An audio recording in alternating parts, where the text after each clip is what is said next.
A very good morning to you on this, the Easter Saturday. I just want to focus today on some verses that are not very often read or talked about. They're in Matthew's Gospel, chapter 27, and they're towards during the crucifixion. It was an amazingly momentous day when Jesus died on the cross, and the effect of it upon the natural world around him was phenomenal. And Matthew records it quite clearly what happened. In verse 45 he says, "Now from the 6th hour there was darkness over all the land until the 9th hour." That's 3 hours of thick darkness while Jesus was on the cross. "And about the 9th hour Jesus cried with a loud voice, 'Eli, Eli, lama sabachthani,' and that is, my God, why hast thou forsaken me?" And some of the bystanders hearing it said, "This man is calling Elijah." And one of them at once ran and took a sponge, filled it with vinegar, and put it on a reed, and gave it to him to drink. But the others said, "Wait, let us see whether Elijah will come to save him." And Jesus cried again with a loud voice, and yielded up his spirit. And behold, the curtain of the temple was torn in two from top to bottom, and the earth shook, and the rocks were split.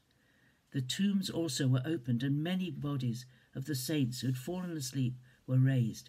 And coming out of the tomb after the tombs after his resurrection, they went into the holy city and appeared to many.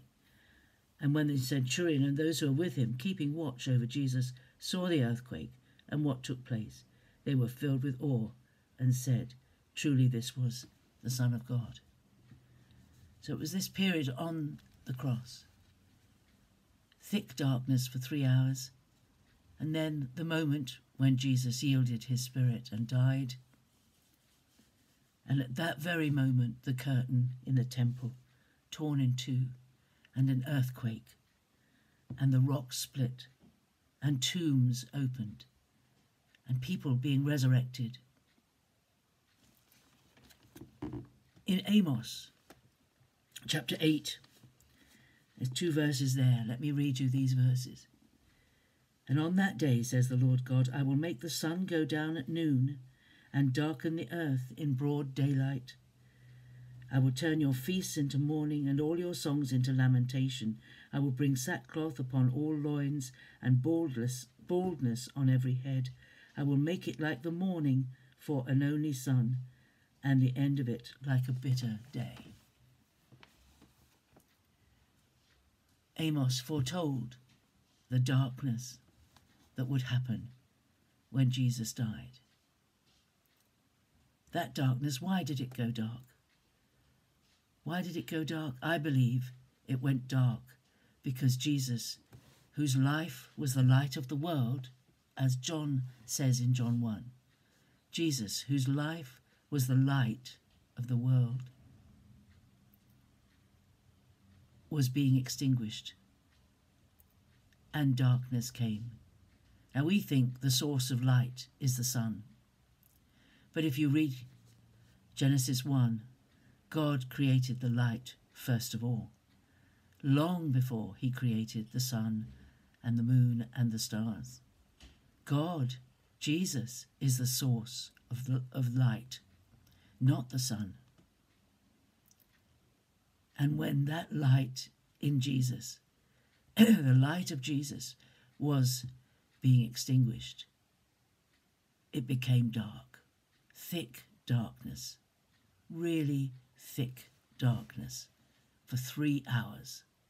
Nobody could miss that. Nobody could have missed it.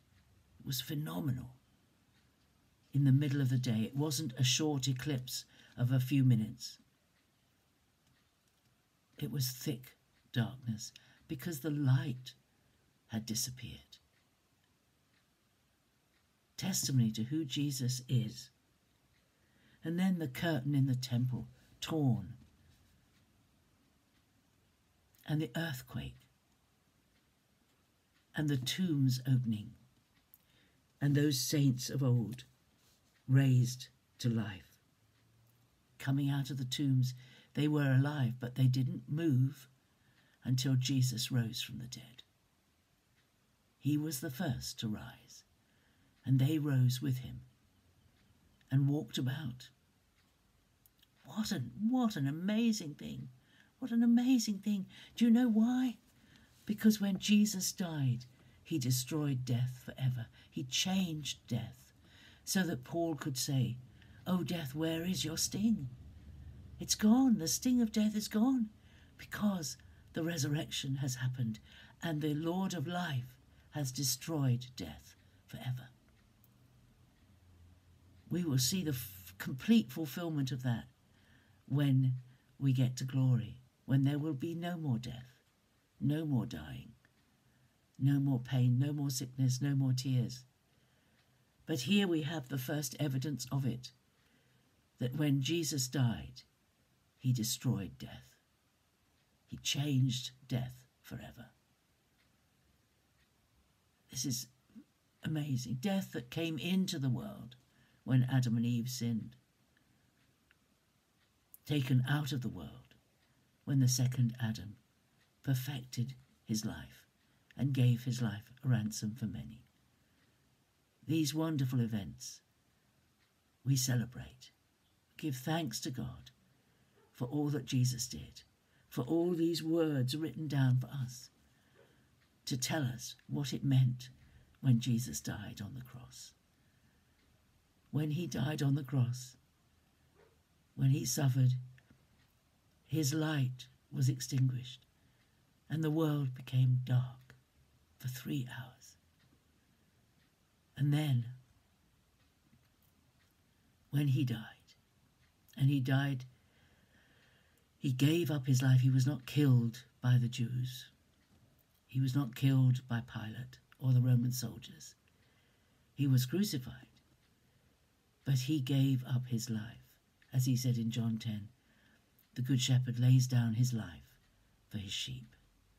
He laid it down for us willingly so that we might have life. And when he did that, the barrier between us and God was torn in two by a divine hand from the top to the bottom. It was an enormously tall curtain. It could not be easily reached by people. It was torn from top to bottom. Wow. Well, enough for today to think about, and I will see you to celebrate the resurrection tomorrow morning. God bless you. Have a great day. Bye-bye.